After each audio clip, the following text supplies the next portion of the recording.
سورہ بقرہ کی آیت نمبر 208 ہے۔ اللہ تعالیٰ فرماتے ہیں، اے ایمان والو، اسلام میں پورے کے پورے داخل ہو جاؤ اور شیطان کے نقش قدم پر نہ چلو، یقین جانو وہ تمہارا کھلا دشمن ہے۔ پھر آیت نمبر 209 میں فرماتے ہیں کہ پھر جو روشن دلائل تمہارے پاس آ چکے ہیں، اگر تم ان کے بعد بھی راہ راست سے پھسل گئے تو یاد رکھو کہ اللہ تعالیٰ اقتدار میں بھی کامل ہیں اور اپنی حکمت میں بھی کامل ہیں۔ اس آیت مبارکہ کے بارے میں ایک قول ہمیں یہ ملتا ہے کہ یہ منافقین کو خطاب ہے۔ وہ علماء کرام یہ فرماتے ہیں کہ پورے قرآن پاک میں یا ایھا المنافقین کہہ کے خطاب نہیں کیا گیا، لہٰذا منافقین کو بھی ایمان والا کہہ کر ہی خطاب کیا گیا ہے۔ تو ان سے کہا جا رہا ہے کہ تم نے صحیح اسلام قبول نہیں کیا،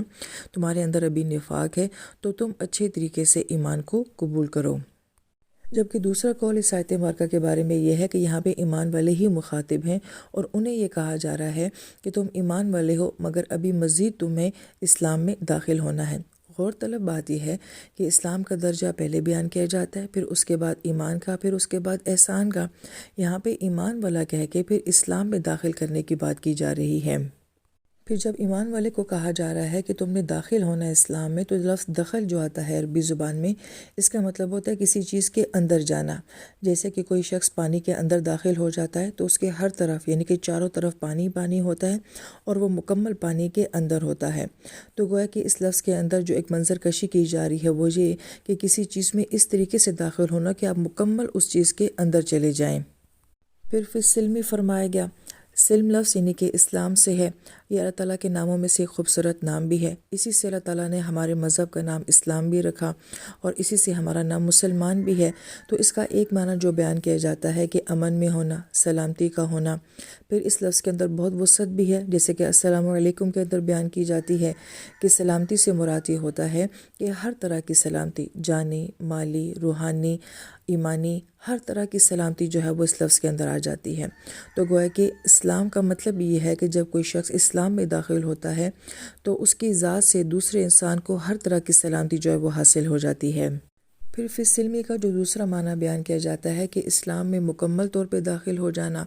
تو گویا کہ ایسے نہ ہو کہ تم اسلام کی کچھ باتوں کو تو قبول کرتے ہو مگر کچھ باتوں کا انکار کرتے ہو۔ جو تمہیں آسان لگتا ہے تم اس کو لے لیتے ہو، اور جو تمہیں مشکل لگتا ہے تم اس کو چھوڑ دیتے ہو۔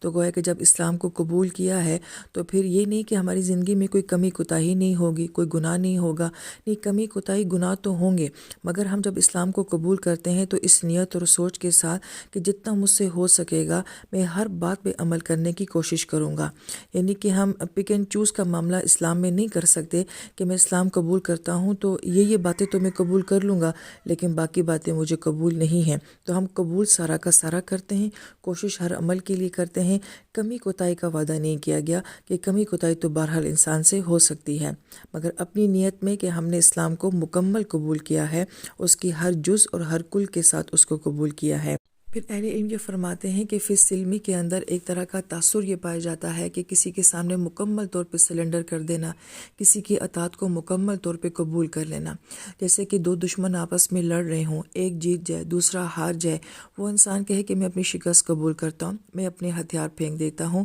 اور میں آپ کی ہر شرط کو قبول کرنے کے لیے تیار ہوں، جیسا آپ کہیں گے میں ویسا کروں گا۔ تو گویا کہ اس طرح کا تاثر جو ہے وہ فی السلمی کے اندر پایا جاتا ہے۔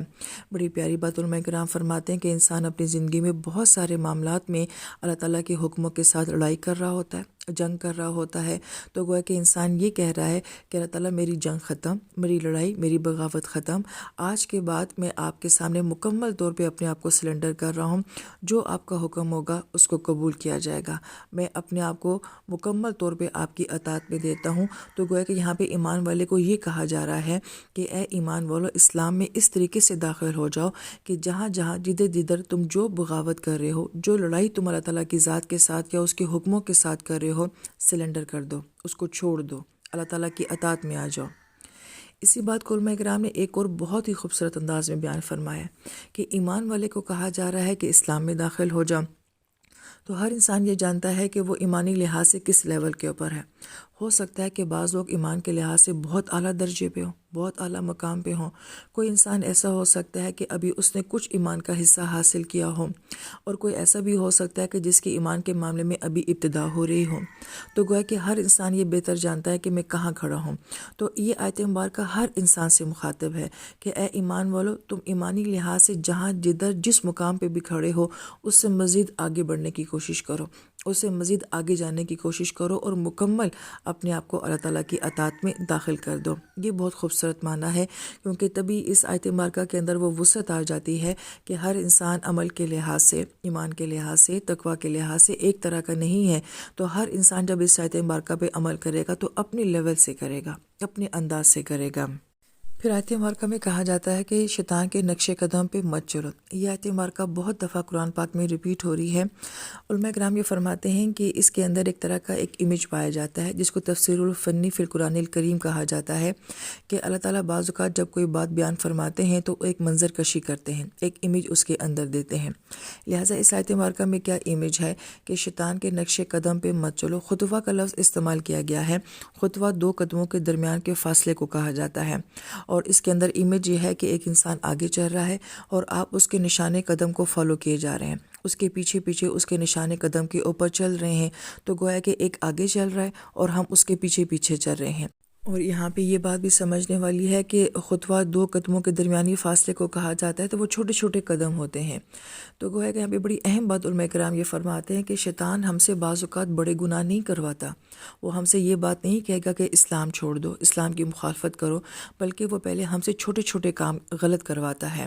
جو کہ اسلام کے خلاف ہوتے ہیں، اور ہمارے اندر وہ سوچ کر ڈالی جاتی ہے کہ چھوٹے گناہ کرنے سے کچھ نہیں ہوتا، ان کا اتنا نقصان نہیں ہوتا، بعد میں معافی مانگ لینا، نمازیں معاف کروا دیں گے، رمضان معاف کروا دے گا، حج اور عمرے میں معافی مانگ لیں گے، یا ہم بعد کی عمر میں جا کے جو ہے وہ معافی مانگ لیں گے۔ تو گویا کہ وہ چھوٹی چھوٹی غلطیاں کروا کے پہلے ہمیں اپنے پیچھے چلاتا ہے، اور پھر انسان ان نشانے قدم پہ چلتا چلتا بعض اوقات اتنا دور چلا جاتا ہے کہ اس کو احساس ہی نہیں ہوتا کہ میں کتنا دور نکل گیا ہوں۔ تو بڑا اسٹرانگ قسم کا ایک امیج جو ہے وہ یہاں پہ بیان کیا گیا ہے کہ شیطان کے پیچھے پیچھے چلو گے تو وہ تمہیں اصل دین سے، اصل اسلام سے اتنا دور لے جائے گا کہ تمہیں احساس بھی نہیں ہوگا۔ تو اس کا مطلب ہے کہ وہ بڑا گناہ کروا کے نہیں، بڑی غلطی کروا کے نہیں، وہ چھوٹی چھوٹی غلطیاں کروا کے پھر آخر میں ہمیں اسلام سے بالکل خارج کروا دیتا ہے۔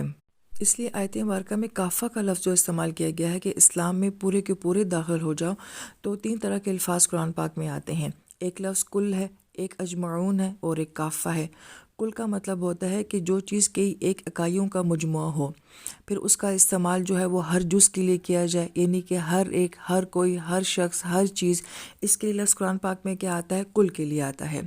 اجمعون کا لفظ آتا ہے، اس کے اندر یہ تاثر ہوتا ہے کہ سب مل کر کوئی ایک کام کر رہے ہوں، سب کا کسی ایک بات کے اوپر متفق ہو جانا۔ جیسے کہ اللہ پاک فرماتے ہیں کہ تم سب کو جو ہے میدان حشر میں اکٹھا کیا جائے گا، تو سارے مل کے ایک کام کیا کر رہے ہوں گے کہ میدان حشر میں اکٹھے ہو رہے ہوں گے۔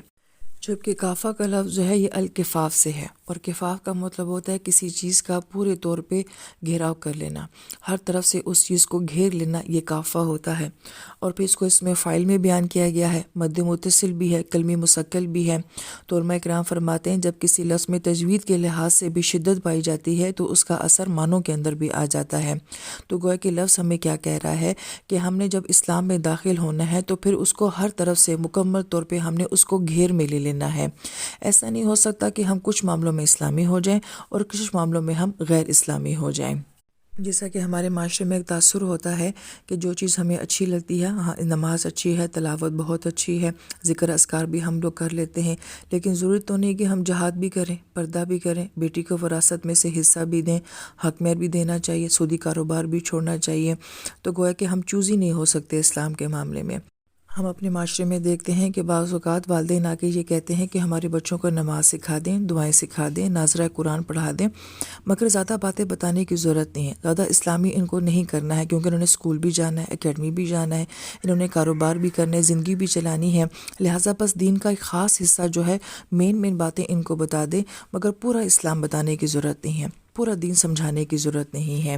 تو گویا کہ یہ دوغلا پن ہمیں اسلامی زندگی میں بھی نظر آتا ہے، مسلمان ہونے کے باوجود بھی نظر آتا ہے کہ ہم پورا مسلمان نہیں ہونا چاہتے، پورا اسلام نہیں قبول کرنا چاہتے۔ پھر آیت مبارکہ کے آخر میں کہا گیا ہے کہ بے شک وہ تمہارے لیے ایک کھلا ہوا دشمن ہے، یعنی کہ شیطان کی اللہ تعالیٰ کے ساتھ تو کوئی دشمنی نہیں ہے، وہ تو پکا توحید کا قائل تھا، اللہ تعالیٰ کی عبادت بھی کرتا تھا، اللہ تعالیٰ کی ذات کے ساتھ اس کو کوئی مسئلہ نہیں ہے، اس کا مسئلہ انسان کے ساتھ ہے۔ اس لیے فرمایا کہ اس نے اپنی دشمنی کو چھپایا ہوا بھی نہیں ہے، اور اللہ تعالیٰ بار بار جب قرآن پاک میں کہتے ہیں وہ تمہارا کھلم کھلا دشمن ہے، تو اللہ تعالیٰ نے بھی اس کی دشمنی کو نہیں چھپایا، اس کی دشمنی کو، اس کی دشمنی کے ہر انداز کو، اس کی ہر سازش کو، اس کے ہر طریقہ کار کو بار بار اللہ پاک نے قرآن پاک میں اس لیے بیان فرمایا ہے کہ تم اپنے دشمن کو جان لو کہ وہ تمہارا دشمن ہے۔ وہ اللہ کے ساتھ کوئی دشمنی نہیں کر سکتا، وہ اللہ تعالیٰ کی ذات کا کچھ بھی نہیں بگاڑ سکتا، وہ صرف ہمیں نقصان دینے کے لیے آیا ہے۔ تو اس لیے فرمایا کہ جان لو کہ وہ تم سے یہ سارے غلط کام کروا کے تمہیں ذلہ کرنا چاہتا ہے۔ اگلے آیت مبارکہ میں یہی کہا گیا وہ تمہیں پھسلا دے گا، انکار کروانے کی بات نہیں کی جا رہی، منکر کرنے کی بات نہیں کی جا رہی، وہ تمہیں جس اسلام سے پھسلانے کی کوشش کرے گا۔ یہی ذلہ آدم علیہ السلام سے ہوا تھا، اما ہوا سے ہوا تھا، تو گویا کہ وہ جنت سے سلپ ہو گئے تھے، جنت سے نکل گئے تھے۔ تو بعض اوقات شیطان انسان سے چھوٹی چھوٹی غلطیاں کروا کے اس کو اس طرح سے پھسلا دیتا ہے کہ وہ بہت بڑے نقصان کا پیش خیمہ ثابت ہو سکتی ہیں۔ تو اللہ تعالیٰ کا احسان ہے کہ اللہ تعالیٰ نے ہمیں ہمارے دشمن کے بارے میں بھی بتا دیا، اس کی ہر چال کے بارے میں بھی بتا دیا ہے، اور پھر اس پر مزید یہ کہ اللہ تعالیٰ نے یہ بھی بتا دیا ہے کہ اسے حفاظت کیسے کرنی ہے۔ تو قرآن کو سمجھ کے اور اللہ کی پناہ میں آ کے اللہ تعالیٰ سے دعا ہے کہ اللہ تعالیٰ ہر معاملے میں ہمیں شیطان کی دشمنی سے محفوظ رکھے۔ آمین یا رب العالمین۔